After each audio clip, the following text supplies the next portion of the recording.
Inflammatory bowel disease is a lifelong condition that harms the intestines over time. Get the facts on this problem that affects up to 1 million Americans. Inflammatory bowel disease, or IBD, actually refers to a variety of conditions which cause inflammation in the intestines. The most common forms of IBD are two conditions called ulcerative colitis and Crohn's disease. Ulcerative colitis, which is about half as common as Crohn's disease, affects the large intestine, or also colon, as well as the rectum. In ulcerative colitis, the inner lining or mucosa of the intestines becomes red and swollen. Ulcers or open sores may also appear on the colon. Crohn's disease, on the other hand, can affect any part of the digestive tract, from mouth to anus. Most commonly, Crohn's disease shows up as inflammation in the lower part of the small intestine. Usually swelling extends deeper into the intestinal wall than in ulcerative colitis. Although inflammatory bowel disease refers to several conditions, they have similar symptoms. The most common is frequent diarrhea and abdominal pain. Many patients with IBD notice blood in the stool, which can lead to anemia.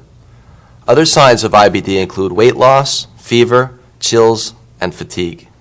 Even though inflammatory bowel disease is a lifelong condition, these symptoms do not persist at all times. Generally, people with IBD will cycle through periods during which symptoms flare up, interspersed with times when the disease is in remission and symptoms disappear. But what makes the intestines become inflamed and irritated in the first place? Unfortunately, IBD is an idiopathic disease, which means researchers just don't know why it occurs. What is known is that in a healthy person, the immune system produces cells and proteins which defend the body against harmful foreign invaders, like bacteria and viruses. Normally, the immune system is activated only when exposed to intruders. When this happens, infection-fighting inflammation occurs within these tissues. In patients with IBD, however, the immune system is chronically activated for no known reason, resulting in abnormal inflammation and ulceration. Doctors do know that there is a genetic predisposition to developing IBD, and that it seems to be more prevalent in Caucasians. In addition, the disease tends to be most often diagnosed in adolescents and young adults from age 15 to 25.